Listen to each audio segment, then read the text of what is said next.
बिस्मिल्लाहिर्रहमानिर्रहीम। जीवन की सोइंग के बारे में जिस तरह के गौर साहब को आप देख रहे हैं, लास्ट टाइम उन्होंने बताया था कि जीवन की सोइंग को हम किस तरह करेंगे, रिजेस की प्रिपरेशन भी बताई थी। सेम उसी तरीके से रिज जो है वो प्रिपेयर किए हुए हैं और उसमें एक ख़ास बात जो आपको नज़र आ रही है, ये देखें, रिज के बिल्कुल बीचों बीच एक लाइन लगा के, ये बिल्कुल जी आपको नज़र आ रही, ठीक है, और उसको DAP जो है वो अप्लाई की हुई है। तो उसका फ़ायदा क्या, और उसके बाद उसी लाइन को जो है फिर वो बंद कर रहे हैं कि वो DAP जो है वो बिल्कुल जहाँ पे उसकी सोइंग होगी जीवन की, क्योंकि वो रेज के ज़ाहिर एक साइड और दूसरी साइड पे होगी और उसके बीच में जो है वो DAP की एप्लीकेशन की हुई है। तो पौधों के लिए एक खुराक और ताकत जो है वो रेडीमेड एक किस्म की रहेगी। तो ये तरीका इख्तियार किया हुआ है गौर साहब ने, और अभी इन रिजेस पे जो है जीवन की सोइंग अभी करेंगे।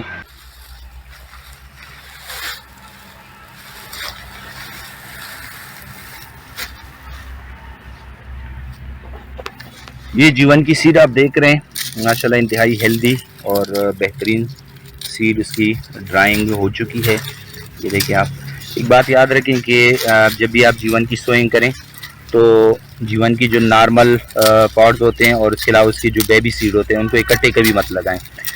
हमेशा बेबी सीड जो है उनको अलग लगाया करें, उनके साथ मिक्स मत किया करें जो आम नॉर्मल पॉट्स होते हैं जीवन के, क्योंकि इससे फिर आपको जब आप हार्वेस्टिंग करेंगे तो उसमें फिर आपको काफ़ी मुश्किल का सामना करना पड़ेगा। जितनी भी बेबी सीड हैं उसको अलग रिजेस पे आप लगाएं ताकि आपको पता चले कि यहाँ पे हमने बेबी सीड जो है वो ग्रो किए हुए हैं।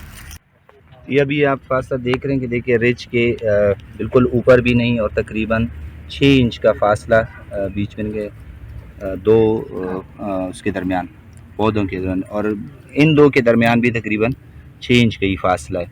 और बिल्कुल रिज के ऊपर सतह भी नहीं है, थोड़ा सा जो बिल्कुल टॉप पोर्शन है रिज का उससे थोड़ा सा नीचे, ताकि उनको पानी जो है वो भी अच्छी तरह उनको मैसर हो। और ये कि टॉप पे अगर बिल्कुल आप लगाएंगे तो उसमें फिर ये कि पानी का भी होता है। तो ये देखें कि बिल्कुल जो रिज बना हुआ है उसे तकरीबन 4-5 इंच जो है वो ऊपर उसकी सोइंग हो रही है। तो इस तरीके से अगर आप लगाएंगे तो आपके जो प्रोडक्शन होगी उसका साइज़ भी बेहतरीन आएगा और उसकी जो जर्मिनेशन होगी वो भी बेहतरीन होगी।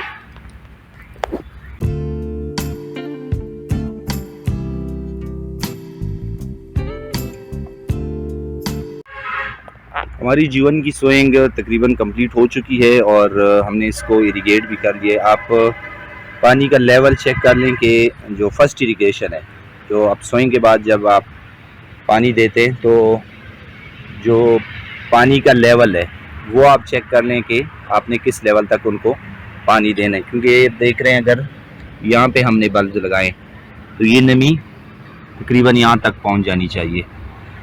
ये पानी का लेवल है, इससे आप ज़्यादा नहीं करें और इससे नीचे भी नहीं रखें, ताकि नमी जो है वो जो आपने बल्ब लगाए हैं उस तक पहुँच सके नमी। ये पानी का लेवल है फर्स्ट इरिगेशन, जिसको हम कहते हैं कि पहली पानी जो हम उसको देते हैं।